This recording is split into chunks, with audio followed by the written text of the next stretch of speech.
ओम नमः शिवाय नमस्कार बন্ধুসকল पुणे এটা গুৰুত্বপূৰ্ণ ভিডিঅলৈ স্বাগতম জনাইছো 2024 চনৰ প্ৰথমটো সূৰ্যগ্ৰহণ 8 এপ্ৰিলত হ'বলৈ গৈছে এই সূৰ্যগ্ৰহণৰ দিনা এনে কি কাম এনে ভুল কাম নকৰিব বন্ধুসকল আৰু কি ৰাখি অত্যন্ত শুভ হ'বলৈ গৈছে ভাগ্যশালী ৰাখি বন্ধুসকল সূৰ্যগ্ৰহণ কেতিয়া পৰা লাগিব কেই বজাৰ পৰা লাগিব সকলোখিনি তথ্য আমাৰ এই গুৰুত্বপূৰ্ণ ভিডিঅটোৰ জৰিয়তে আপোনালোকে জানিব পাৰিব আৰু বন্ধুসকল কিছু প্ৰতিকাৰ আপোনালোকে এই ভিডিঅটোৰ জৰিয়তেও জানিব পাৰিব যদি আপোনালোকে আমাৰ চেনেলটোত নতুন হয় চেনেলটো সাবস্ক্ৰাইব কৰি দিব ভিডিঅটো ভাল লাগিলে লাইক এটা কৰিবলৈ নাপাহৰিব সূৰ্যগ্ৰহণ 2024 এই বছৰৰ প্ৰথমটো সূৰ্যগ্ৰহণ 2024 চনৰ 8 এপ্ৰিলত হ'ব হিন্দু ধৰ্মৰ গ্ৰহণক যথেষ্ট স্বীকৃতি দিয়া হৈছে বন্ধুসকল 9:12 পৰা আৰম্ভ হ'ব 1:25 সমাপ্ত হ'ব প্ৰথমতে ভাগ্যশালী ৰাশি কেইটা কথা ক'বলৈ ওলাইছো তাৰ পিছতে সূৰ্যগ্ৰহণৰ সময়ত কি কৰিব লাগে আৰু কি নকৰিব সেইখিনি কথা আপোনালোকে জানিব পাৰিব বন্ধুসকল সূৰ্যগ্ৰহণৰ প্ৰভাৱৰ বাবে এনে ভাগ্যৱান ৰাশিৰ বাবে ভাল দিন আৰম্ভ হ'বলৈ গৈছে চাকৰি হওক পৰিয়াল হওক ব্যৱসায় কৰ্মৰ ক্ষেত্ৰতে হওক প্ৰতিটো ক্ষেত্ৰতে সফলতা লাভ কৰিব সূৰ্যগ্ৰহণৰ ফলত কোনবোৰ ৰাশি উপকাৰ হ'ব বা ভাল এটা প্ৰতিফলন দেখিবলৈ গৈ আছে সেই ৰাশিকেইটা বা সেই ভাগ্যশালী ৰাশিকেইটাৰ হৈছে প্ৰথম ৰাশিটো হৈছে মকৰ ৰাশি জাতক জাতিকাসকলৰ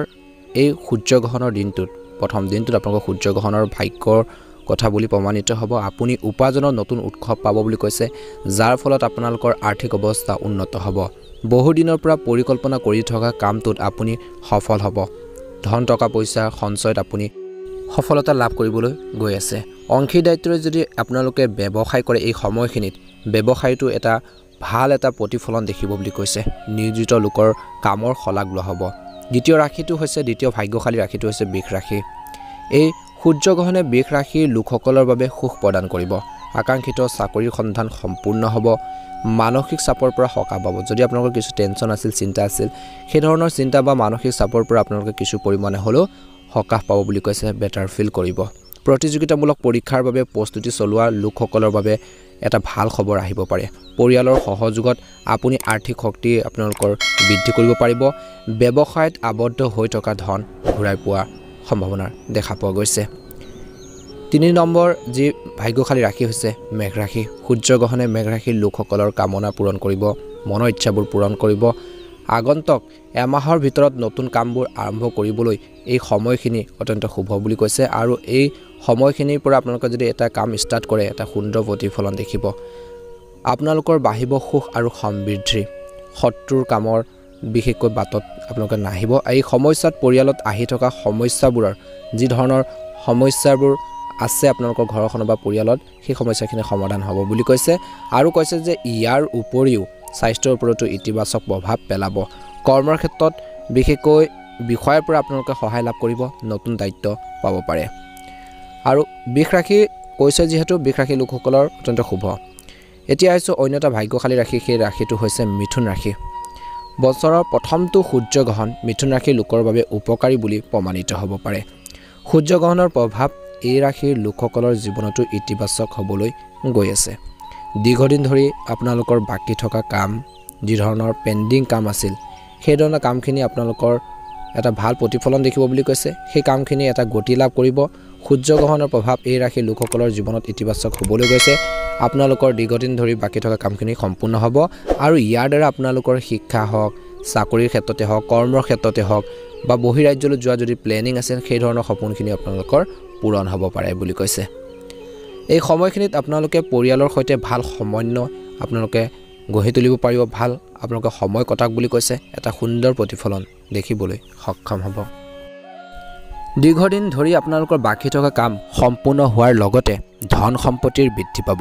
আপুনি মানসিক সুখ আৰু শান্তিৰ অনুভৱ কৰিব ইয়াৰ লগে লগে আপোনালোকৰ স্বাস্থ্য ভাল হ'ব এবাৰ হৈছে অন্য এটা ভাগ্যশালী ৰাশি কৰ্কট ৰাশি এই সূৰ্যগ্ৰহণৰ ফলত কৰ্কট ৰাশিৰ লোকসকলৰ বাবে শুভ বুলি প্ৰমাণিত হ'ব পাৰে দীৰ্ঘদিন ধৰি পৰিয়ালত চলি থকা সমস্যাৰ পৰা আপুনি সকাহ পাব পাৰে ইয়াৰ লগতে জীৱনতো বহু পৰিৱৰ্তন দেখা পাব বা দেখা যাব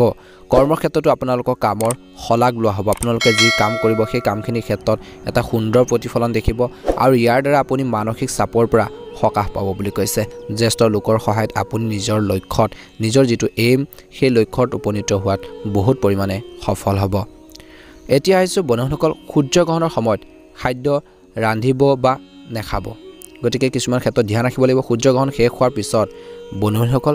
গা ধুই তাৰ পিছত খাদ্য ৰান্ধিব সূৰ্যগ্ৰহণৰ সময়ত আপোনালোকে খাদ্য নাৰান্ধিব আৰু আপোনালোকে নেখাব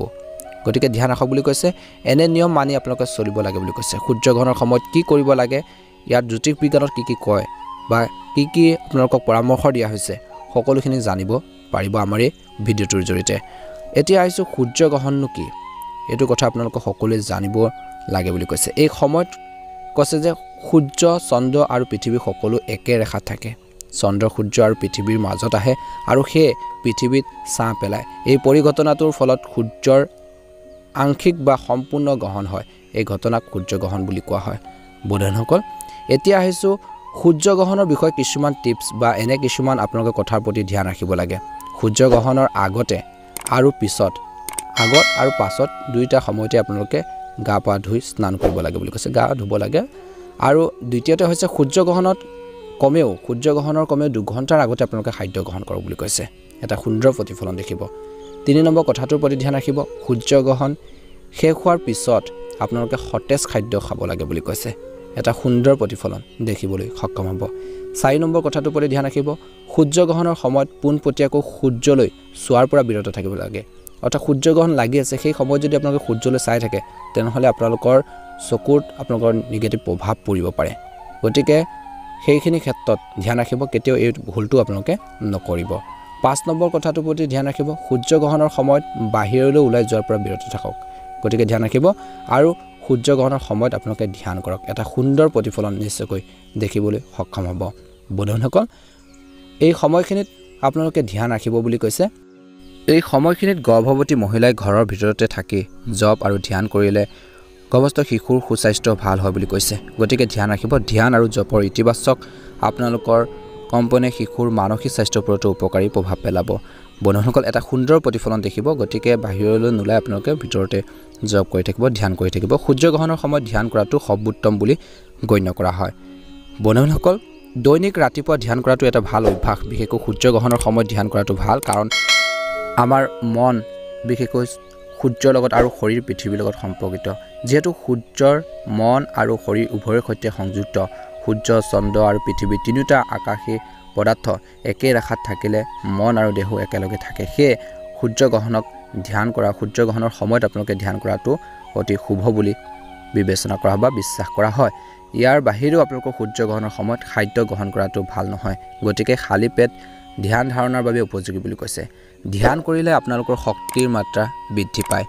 যি সময়ত সূৰ্যগ্ৰহণৰ ফলত আপোনালোকৰ শক্তি মাত্ৰা স্বাভাৱিকতে কমি যায় সেই সময়ত ধ্যান কৰাটো গুৰুত্বপূৰ্ণ